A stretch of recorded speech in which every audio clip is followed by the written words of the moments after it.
नमो अरिहन्ताणं नमो सिद्धाणं नमो आयर्याणं नमो वज्रायाणं नमो लोहि सव्यसावूणं पड़मे शिरसा नेमिं गुणरयण विभूषणं महावीरं सम्मत्तरयण निलयं पयडि समुक्तितणं बोचम। कल अपन लोगों ने अंतराय कर्म अघातिया होकर के भी घातिया में क्यों रखा, वेदनी कर्म को भी घातिया में क्यों रखा जबकि वो घातिया है। इस सारी चीज़ों के बारे में जानकारी की थी। और अंतराय कर्म कब प्रभाव दिखाता है? जब आयु नाम गोत्र हो तभी उसका कार्य दिखाई देता है। अब आचार्य भगवंत आगे के छंद में इसी प्रकार के कर्मों का जो पाठक्रम है वह बताते हैं। वैसे पहले 8वें नंबर की गाथा में भी यही कहा था, लेकिन थोड़ा सा अंतर है। नाणस्य दंसनस्य आवरणम वेयणीय मोहिणीयम आवुगणामम गोदन तराय मिधि पडिद मिधि सिद्धम। नाणस्य दंसनस्य आवरणं वेणीय मोहिणीयम आवुगणामं गोदन तराय मिधि पडिद मिधि सिद्धम। उसमें आया 8वीं गाथा में अट्टपैडियो और इसमें आया पडिद मिधि सिद्धम। बाकी सारी गाथा एक है। क्रम सा लगा लेंगे। नाणस्य आवरणम दर्शनस्य आवरण यानी ज्ञानावरण और दर्शनावरण, वेदनीय, मोहिनीय, आयु, नाम, गोत्र और अंतराय। इस प्रकार से पडिदम इति सिद्धम, ये जो पाठक्रम ने बताया ना, पाठ का क्रम इस प्रकार से सिद्ध हो चुका है और इस प्रकार से इसका क्रम जान लेना चाहिए। अब आचार्य भगवंत इन्हीं 8 कर्मों के 8 दृष्टांतों के द्वारा कर्मों के स्वभाव को बतलाते हैं बहुत अच्छे तरीके से। इस गाथा में तो कुछ ज़्यादा विशेषता है ही नहीं, आगे की गाथा को बताते हैं। पढ़ पढ़ियार सिमिज्जा हलि चित्त कुलाल भंडियारीणम जय देसिम भावा तहव्य कम्मा मुणे अब्बा। पुनः पढ़ पढ़ियार सिमिज्जा हलिचित्त कुलाल भंडिया रीणम जय देसिम भावा तहव्य कम्मा मुणे अब्बा। अब देखो क्रम से लगाना, ऊपर की गाथा छंद को नीचे की गाथा छंद पर बिठाने का प्रयास करना। पढ़ तो ऊपर ज्ञानावर्णी कर्म था ना, तो ज्ञानावर्णी के लिए आचार्य भगवंत ने कौन सा उदाहरण? पट यानी वस्त्र।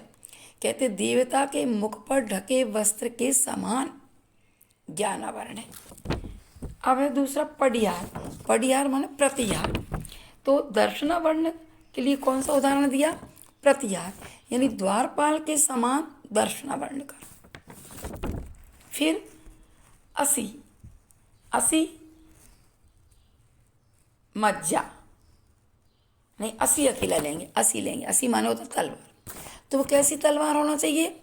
ये वेदनी के लिए उदाहरण दे रहे हैं, सहद लपेटी तलवार के समान। अभी बाद में खोलेंगे विशेष रूप में। तो ये सहद लपेटी तलवार के समान वेदनी कर्म।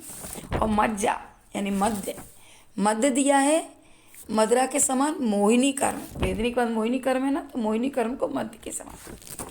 और आऊ के लिए क्या है? हली माने खोड़े के समान।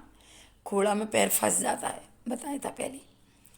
और उसके बाद चित्त माने चितेरा, चित्र बनाने वाला चित्रकार के लिए नाम कर्म का उदाहरण दिया है। नाम कर्म के लिए चित्रकार का उदाहरण दिया है। और कुलाल भंडारीणम, कुलाल कुंभकार के समान गोत्र और भंडारी के समान अंतराय कर्म हैं। क्रमशः एक ही ऊपर की लाइन में सब दे दिए। पट प्रतिहार, असी, मध्य, हल माने खोड़ा, चित्त माने चितेरा चित्रकार, कुलाल कुंभकार और भंडारी। ये क्रमशः 8 कर्मों के उदाहरण है। जैसे यदि संभावा, जैसे इनके भाव होंगे तब ये कर्म या उस प्रकार का कर्म जान लेना चाहिए।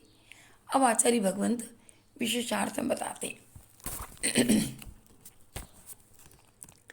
ज्ञानम आवरणोति, अर्थात ज्ञान को ढके उस ज्ञानावरणी कर्म कहते हैं। तो इसका स्वभाव यह है कि जैसे देवता के मुख पर ढका वस्त्र देवता को ज्ञान को नहीं होने देता, उसी प्रकार ज्ञानावरणी कर्म ज्ञान को आच्छादित कर देता है, यानी वस्तु का ज्ञान नहीं होने देता। कई बार है कि हम पढ़ना चाहते हैं, कंठस्थ करना चाहते हैं, फिर भी याद नहीं होता, क्योंकि हमारे ज्ञान गुण पर ऐसा तीव्र अनुभाग को लेकर के ज्ञानावरणी कर्म बैठा हुआ है, पर्दा डला हुआ है कि हमें वो वस्तु दिखाई नहीं देती। कई बार नहीं होता, सामने चीज रखी तो भी दिखती नहीं है। क्यों? उस समय उस वस्तु संबंधी क्षयोपशम नहीं है। वस्तु का क्षयोपशम तो होना चाहिए। असंख्यात लोक प्रमाण भेद हैं क्षयोपशम के, सो तो सिर्फ मति ज्ञान आवरण कर्म के 336 वेद सामने सामान्य से बताए। जैसे गुरुदेव समझा रहे हैं, उस वक्त में बात समझ में आ गई और फिर तुरंत कमरे में जाते ही भूल गए। क्यों? वहां अवाय हो गया था, अवग्रह या अवाय तो हो गया, धारणा नहीं बन पाई थी। धारणा संबंधी मति ज्ञान का क्षयोपशम नहीं हुआ, इसलिए जाते ही भूल गए, लेकिन बात तो समझ में आ गई थी। तो सोचो, हर चीज का क्षयोपशम चाहिए। अवग्रह का क्षयोपशम, ईया का क्षयोपशम, अवाय का क्षयोपशम, धारणा का क्षयोपशम, इसके बाद में के जो भी क्षयोपशम पदार्थ के, वे सारे क्षयोपशम होंगे तब कहीं तुम्हें वस्तु का ज्ञान होगा। क्षिप्र, अक्षिप्र, निःसृत, अनिःसृत, कितने प्रकार के भेद हैं, तब कहीं जा करके हम ज्ञान कर पाते हैं। और जरा सा ज्ञान हुआ, हम अहंकार कर बैठे, ओह मेरे पास जैसा ज्ञान तो किसी के पास भी नहीं। बस तुरंत ज्ञानावरणी कर्म का उदय आ गया। अहंकार करते ही तुम्हारा ज्ञान लुप्त हो जाता है। इसलिए किस चीज का अहंकार करना? देखो, अपनी आवाज का भी अपन क्या गुमान करें। 1 मिनट में सर्दी जुकाम हुआ, एक कंठ में बोला ही नहीं जा रहा, बोला भी जा रहा तो इस तरीके की आवाज आ रही। किस तरीके अपन अहंकार करें कि मेरा स्वर बहुत अच्छा है। अरे ये सब अपन छदमस्त जीव हैं, पता नहीं किस समय किस व्यक्ति का किस कर्म का उदय आ जाए, कोई नहीं देख आया है। एक क्षण का, एक पल का भरोसा नहीं है कि आगे कौन से कर्म का उदय आने वाला है। भविष्य तो हमें पता ही नहीं है। इसलिए जब पता नहीं है तो उसको पता मत करो, तुम तो वर्तमान में जियो अच्छे से। अपना जो कुछ भी है वर्तमान में है और वर्तमान में रहो, अपने में रहो, पर में जाने का प्रयास मत करो। तो आगे समझ में ज्ञानावरणी कर्म। और जो दर्शन का आवरण करे सो दर्शनावरणी, जो वस्तु को ही नहीं देखने दे दर्शनावरणी। इसका स्वभाव क्या बताया? द्वारपाल के समान। अब कोई व्यक्ति राजा से मिलने गया और द्वारपाल रोक दिया, तुम नहीं जा सकते हो वहां। वैसे ये कर्म राजा रूप वस्तु निज आत्मा का दर्शन नहीं होने देता है। इसलिए अंतर्मुख चित्त प्रकाश को दर्शन कहा है। वस्तु सामान्य का अवलोकन करना, वस्तु तत्व को जानना दर्शन का काम है, लेकिन नहीं देखने देता। इस कारण से आचार्य भगवंत कहते हैं ये द्वारपाल के रूप में रहता है। और जो इंद्रिय जनित सुख दुख का वेदन करवाता है अथवा अव्यावाद का घात करे, वेदनी कर्म है। इसका स्वभाव क्या बताया? सहद लपेटी तलवार। क्यों कहा इसको ऐसा? जैसे मिश्रित तलवार को तुम जिब्या पर रखोगे ना तो थोड़ा सा तो मीठा लगेगा, तो सुख का अनुभव, और जीभ कट जाएगी तो दुख का अनुभव। जिसको चखने से कुछ सुख का अनुभव तो होता है, किंतु जीभ के कट जाने पर दुख होता है। उसी प्रकार साता और असाता सुख दुख का अनुभव कराते रहते हैं। यदि तुम्हें व्यवस्थित सामग्री, अनुकूल सामग्री मिल गई, सुखी है, और प्रतिकूलता थोड़ी सी आ गई तो दुख हो जाता है। सब कर्म जब भी उदय में आते हैं तो 9 कर्म के माध्यम से ही आते हैं। ऐसे निमित्त मिल जाते हैं, और कब कैसा निमित्त मिल जाए कोई भी नहीं देखा है। अब आगे आचार्य भगवंत कहते हैं, मोहिनी कर्म को जो मोहित करे, अचेत बना दे, असावधान करे, वह मोहिनी कर्म है। जैसे इसको मद्य की उपमा दी है। शराब पीने पर मनुष्य कैसा हो जाता, पागल हो जाता है। उसे भान ही नहीं रहता, माँ को माँ नहीं कह पाती, माँ को पत्नी कह देता, पत्नी को माँ कह देता। ऐसे ही जब मोह कर्म रहता है तो वह वस्तु तत्व को जानता ही नहीं कि क्या है वस्तु तत्व। वह तो पज्य मूढ़ा, वह तो पर्याय में मूढ़ रहता है। ये स्त्री है, ये पुरुष है, ये ऐसा है, बस उस आत्म तत्व को जान ही नहीं पाता है। उसी प्रकार मोह भी आत्मा को मोहित कर देता है, पर से प्रभावित हो जाता है, अपने स्वरूप को भूल जाता है, और बस उसी में तादात्म्य बुद्धि रख करके जिंदगी निकाल देता है। ऐसा ही है, मोहिनी कर्म है। और संसारी प्राणी देखो तो सही, वैसे ही मोह रूपी मदिरा पिए ही हैं और गलत काम कर बैठते हैं, तो जिंदगी और उनकी बर्बाद हो जाती है। अरे पुरुषार्थ करो, मनुष्य पर्याय मिली है, देवशास गुरु के चरणों में पहुँचो तो नियम से तुम्हारा मोह गलत हो जाता है। कहते थे पहले कि किसी ने भांग खा ली हो, उस भांग बहुत चढ़ गई हो, तो कहते थे खटाई खिला दो उसके लिए, तो उसकी भांग उतर जाती है। उसी प्रकार मोह रूपी मदिरा हम पिए हुए हैं, यदि गुरुओं की दिव्य देशना रूपी, यदि हमने क्या पी, खटाई खा ली है, ये उनकी दिव्य देशना का पान कर लिया है, तो अपने आप हमारी मोह रूपी नशा उतर जाता है। तो भैया पुरुषार्थ करो, पुरुषार्थ से ही सब कुछ मिलेगा। बाकी तो ये सारी चीज़ें तो सब कर्माधीन अपन जी रहे हैं और हो रहा है। अब है आयु कर्म, जो एति अर्थात पर्याय धारण का निमित्त हो, वह आयु कर्म। इसका स्वभाव क्या बतलाया, सांकल या काष्ठ यंत्र के समान। सांकल या काष्ठ यंत्र पुरुष को अपने स्थान में स्थित रखता है, दूसरे स्थान पर नहीं जाने देता। उसी प्रकार आयु कर्म जीव को नर नारक आदि पर्यायों में रोके रखता है। आयु कर्म एक ऐसा कर्म है जो तुम्हें अगली पर्याय में नहीं जाने देता है। इसको उपमा दी है, सांकल से बांध दो, पड़ा रहेगा वैसे ही। अब है नाम कर्म, जो नाना मिनोती अर्थात अनेक प्रकार के कार्य बनावे, वह नाम कर्म है। यह चित्रकार के समान कहा है। चित्रकार अनेक प्रकार के चित्राम बनाता है, उसी प्रकार यह नाम कर्म जीव को नरक आदि अनेक रूप धारण करा देता है। सोचो, बताया था ना हमने, कैसी कैसी रचना कर देता है। 84 लाख योनियों में कितने प्रकार के जीव हैं, देखो तो सही।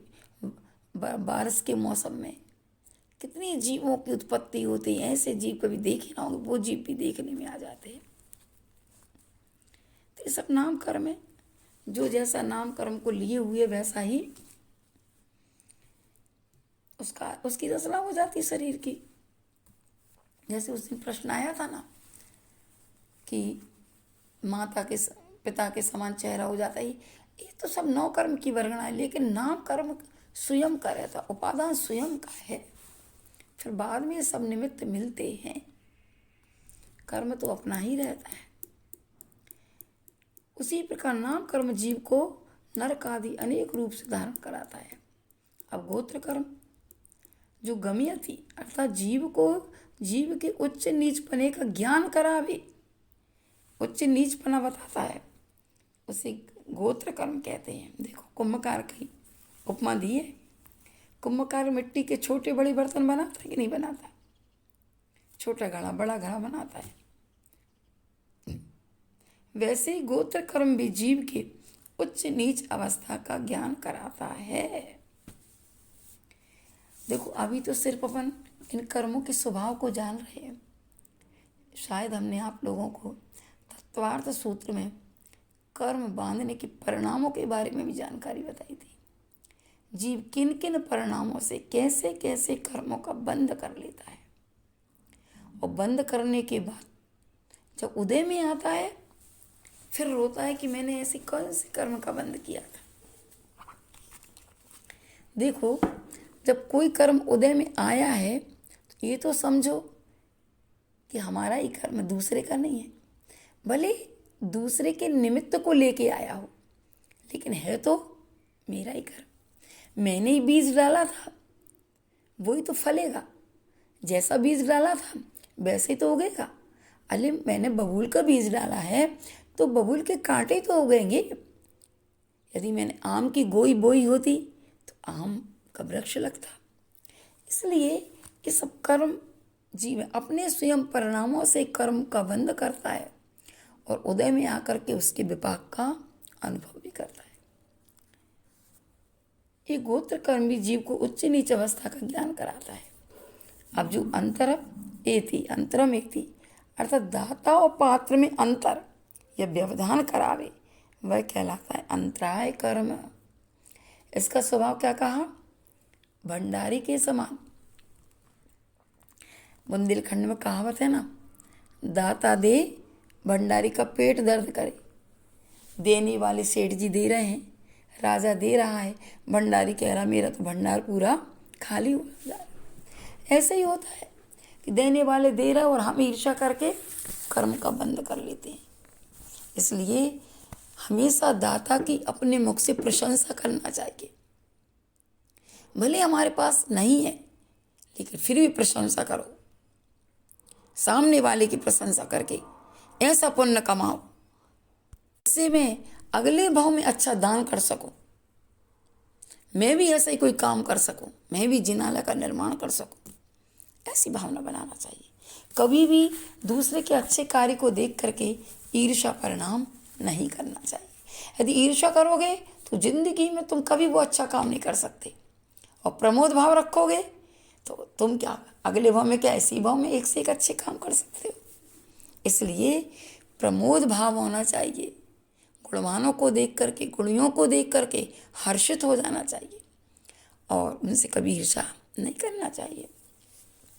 तो वही बात कह रहे हैं, भंडारी दूसरे को दान देने में विघ्न डालता है, नहीं देने देता।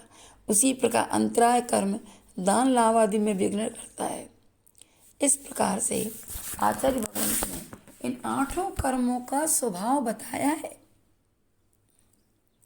8 मूल कर्मों का शब्दार्थ के स्वरूप में आचार्य भगवंत ने कह दिया। तुमने दान में अंतरा डाला, तुम दान नहीं कर सकते। तुमने भोग वस्तु में अंतरा डाला, तुम्हें भोग वस्तु नहीं मिलेगी। तुमने उपभोग वस्तु में अंतरा डाला, उपभोग वस्तु नहीं मिलेगी। तुमने तपस्या में अंतरा डाला, तुम्हें शक्ति क्षीण मिलेगी। तुमने जो जो चीज में अंतरा डाला वो चीज तुम्हें मिलने वाली नहीं है। इसलिए हमेशा कभी भी हो अच्छे कामों में क्या अंतराय डालना। अपन तो कहते खूब करो अपने जीवन में, जितना अच्छा कर सकते हो, जितना अच्छा सोच सकते हो, जितना अच्छा बोल सकते हो, जितना अच्छा देख सकते हो, जितना अच्छा सुन सकते हो, वो सब अच्छे अच्छे काम करो अपने आंगोपांग से।